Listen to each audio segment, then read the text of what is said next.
until this stabilises. Well, there is point in me talking, but I'm afraid Twitch is twitching. Is this going to stabilise? I don't quite know what's going on. This is the third time tonight it's disconnected me.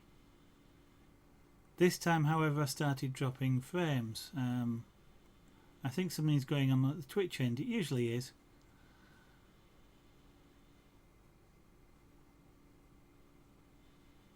Unfortunately, there's not a lot I can do. If it does disconnect me again, what I may try doing is switching to Amsterdam rather than London, which is where I'm sending this image at the moment.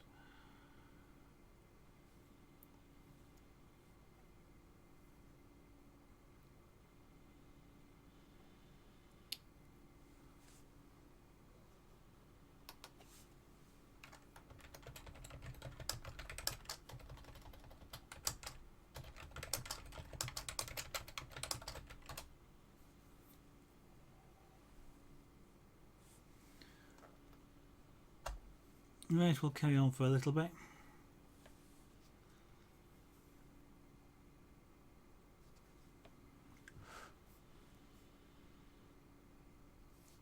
So what I want to do is outline the tusk. The tusk is really sharp edged, of course. Well, it's not sharp, but it's got a solid edge. But I want to be careful that I don't make it a dark solid edge.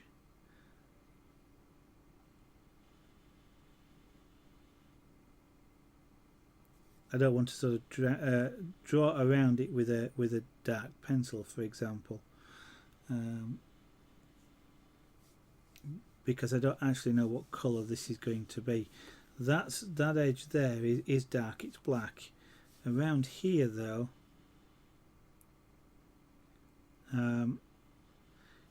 it's a contrast, like with the cat, with the white and the dark. This area is dark, this area is light. So I don't want to have a dark line unless this is going to be as dark as that line, because it will look like I've outlined it with a pencil, and I don't want to do that. So I want to establish the line so that I can see the edge of the tusk, but I want to establish it such that it's going to be the same colour as the trunk.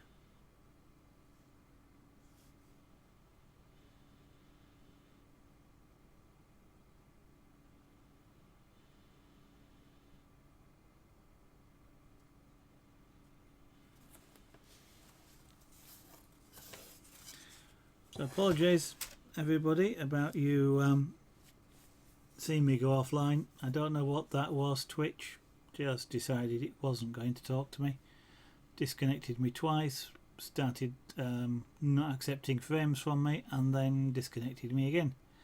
So I'm hoping it's going to be going to stay stable for a while now.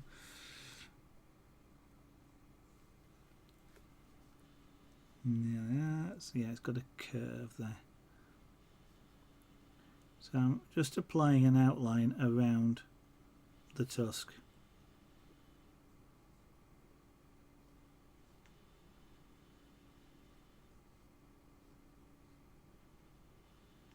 So that I don't slip into it when I'm doing any colouring anywhere else around here.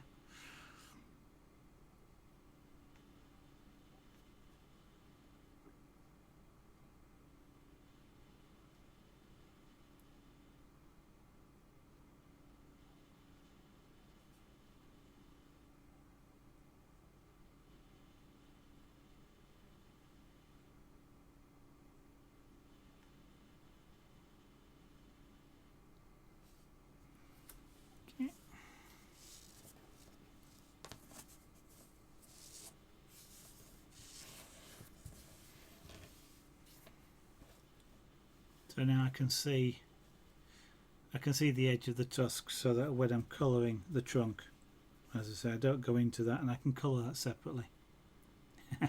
Thank you, Akenis, and thank you for staying around whilst while Twitch sorted itself out. I know this area down here looks really weird at the moment.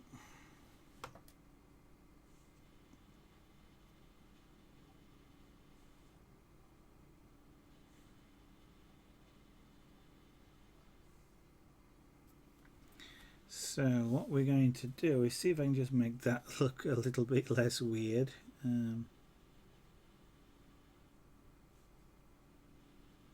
Most of it's in shadow.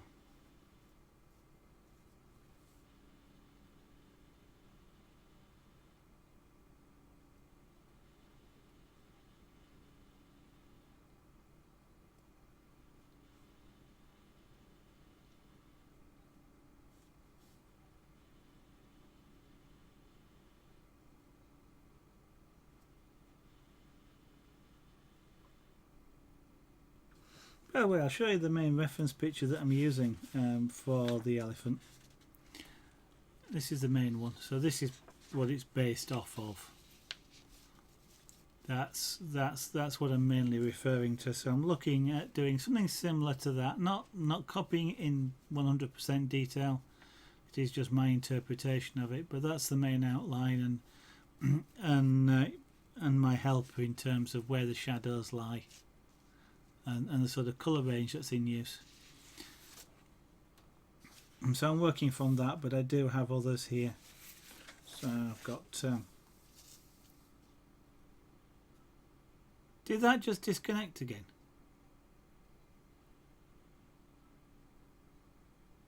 I don't know. I just saw my preview that comes back at me. Just blank out and come back. So this is another reference, again a different elephant. As you can see, certain characteristics like the dark area around the eye and sort of area here around the mouth and where the tusk comes out of the skull. And a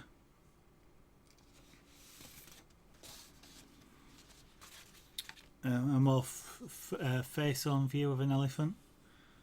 And I've got another sort of side-on view which I'm working with here. Again, I can sort of see some of the structure where the tusks come out in the mouth.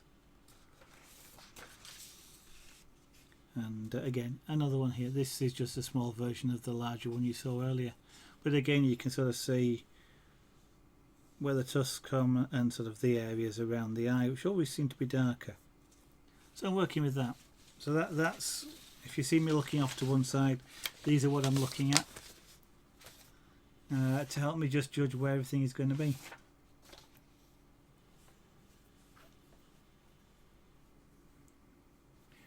And in fact, yeah, I've probably got this area just around, that comes up the side, so just about. So we've got an area around here as well, which is going to be quite prominent in terms of shadow, just around here.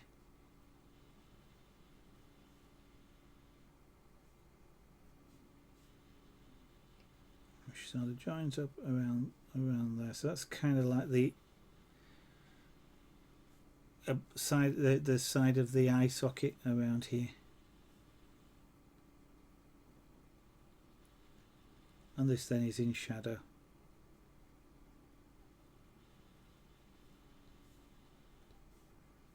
Just put a little bit of that in, which you can't see too well, but I can here.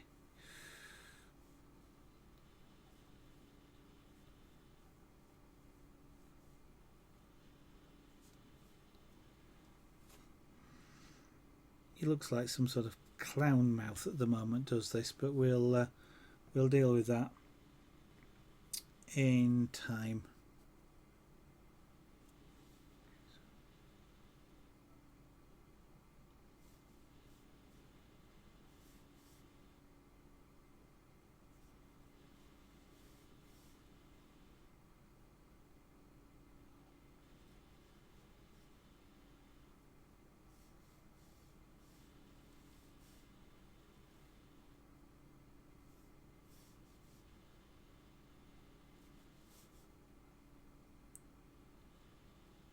You might see me drawing in the air here. I'm just sort of practicing what should be where, just in my own mind, and seeing if I'm sort of I'm virtually drawing. I'm drawing a virtual image in my own mind in doing that, just to see if it suits what my mind's image of what I'm trying to achieve is.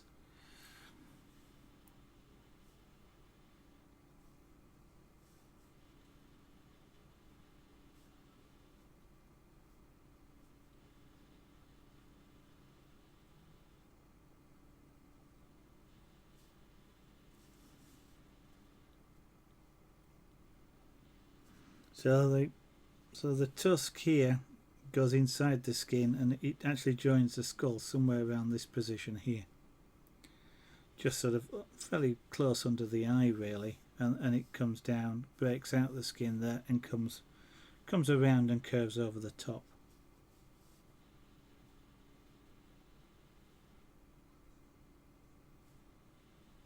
Now I originally did a shadow line down here, and looking at my reference image, I've decided that that's actually in the wrong place. It's light enough that over time that will actually vanish, so I'm not concerned that I've put a line in the wrong place, because it'll just go into the rest of the texture. Now some of these shapes will have to be defined by the creases in the skin. For example, this curves over and then comes over the top. Now whilst I'll do that when I'm shaving, create like a bird shape or a V shape to try and emphasize that, there isn't a fantastic difference in shade. So what I'll probably need to do is put some of the skin creases in, which will actually highlight the different way in which the skin is shaped, which will then show you that this tusk comes down here and all the way up, and you'll sort of see, because I'll be doing lines like this from that position there, and then there'll be the odd line this way, so you can see that they curve in different directions.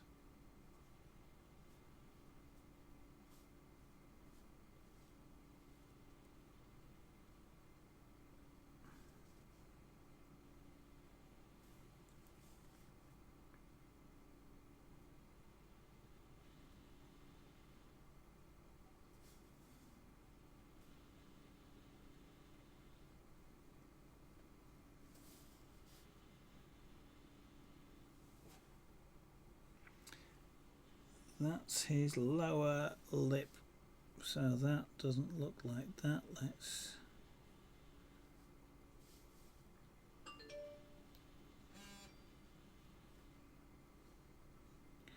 knowing what you, well, there is certainly for airbrush artists, and I'm sure there is, it applies to other forms of artists as well, but I'm more familiar with airbrushing. There is there's a saying which is paint what you see, not what you think. And I kind of was looking at this as this being the elephant's mouth and this being its top lip, and subconsciously I was doing that, and therefore that's where the mouth crease is. In actual fact, that's his bottom lip. And so I've fallen into the trap of painting what I think rather than what I actually see. What I see is no difference between this and this. I've subconsciously added that in and fooled myself.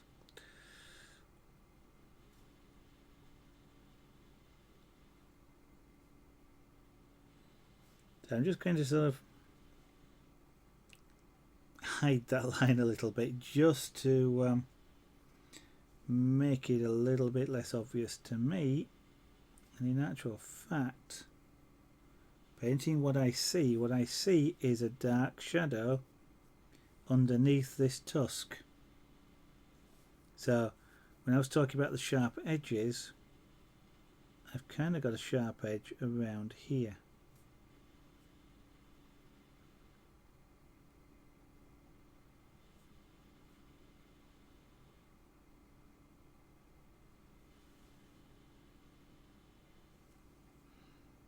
Now I only really see it come to about there. I'm guessing it does go around, but I'm not really seeing that at this stage. Actually, I think I possibly am.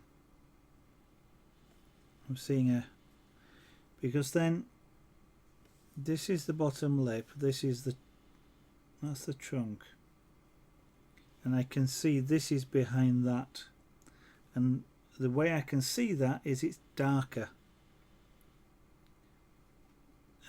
Sometimes dark things come to the front, sometimes they go back in terms of lighting and how your eye perceives it. But I'm seeing just this area here as being really, really dark, and therefore it looks like it's behind this one.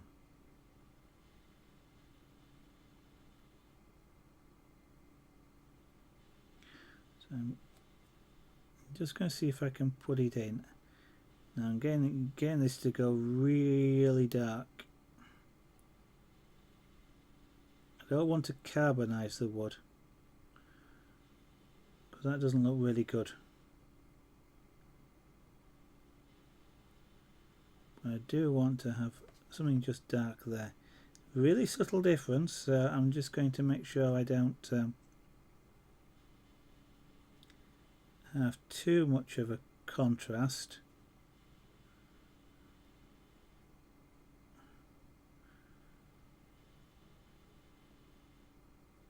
Just in that area. Again, I'm looking. This is kind of details which I probably shouldn't be doing anything with at the moment, but there we go.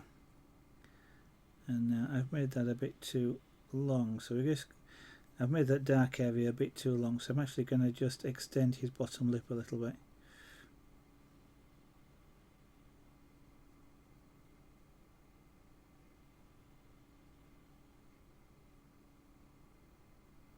Just to hide that mistake. It's quite pointy, is this? Picked up a hair there.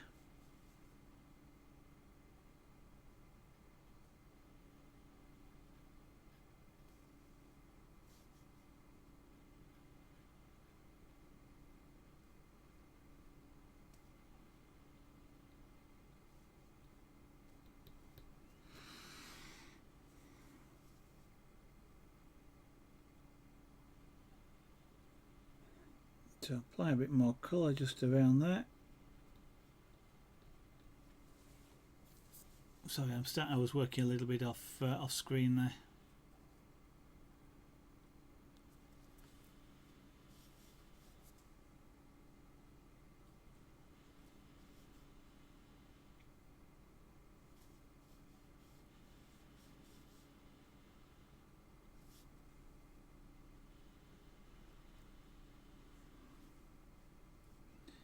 Yeah. So again, this area is dark, slightly dark. Actually, no, it's dark, but it's not as dark as underneath. Okay.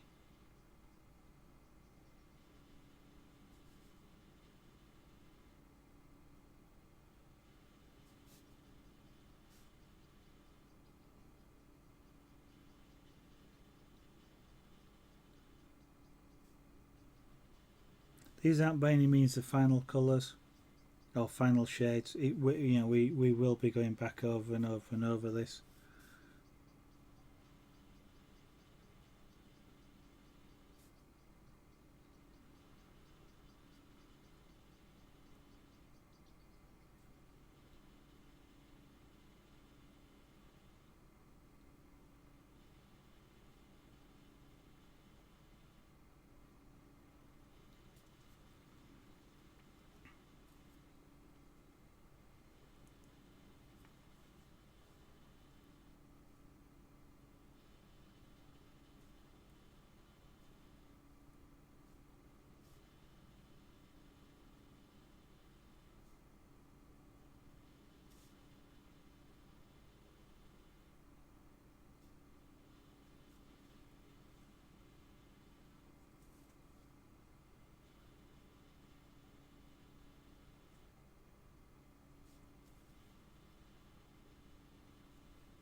Right.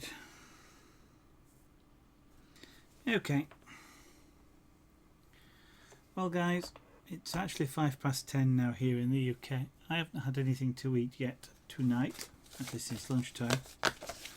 So I am going to stop for this evening and take a chance to get some food and a drink. But we've done quite a reasonable amount for the last couple of hours on this elephant. You can now sort of see, well, you start to see the ear. It still looks a little bit odd, and it will do until we've established a little bit more of the elephant. And actually, there's a part of the ear is actually missing here, which I need to fill in. But it's the ear is sort of folded over, so it needs to be lighter. So we'll possibly do that on the next stream. As you can see, we've started to establish the shadows, so you can now see the trunk. You can see it in a more three-dimensional sort of view. So you've got the back of the trunk and you've got the side, and you can start to see a little bit of the patterning, and you've got some idea now of just how this trunk is folded around behind itself. And you can start, as now we're starting to see the eye socket area and sort of the underneath of the eye, lower eye bone, just under your eye here, on the elephant itself, and how it starts to feed into the tusk around and the mouth underneath. You can sort of see this sort of area here where the tusk comes out of. It corresponds to your gum line, if you like, if you were looking inside your own mouth, where the teeth come out of the gum. Okay, this is on the outside, not inside, but it's a similar sort of idea of it coming out there. And we should start to see the base of the trunk here now come in as well to improve that three-dimensional look. I'm quite pleased with it so far. Do have to be a little bit careful to make sure we keep the height here. It looks a little bit thin,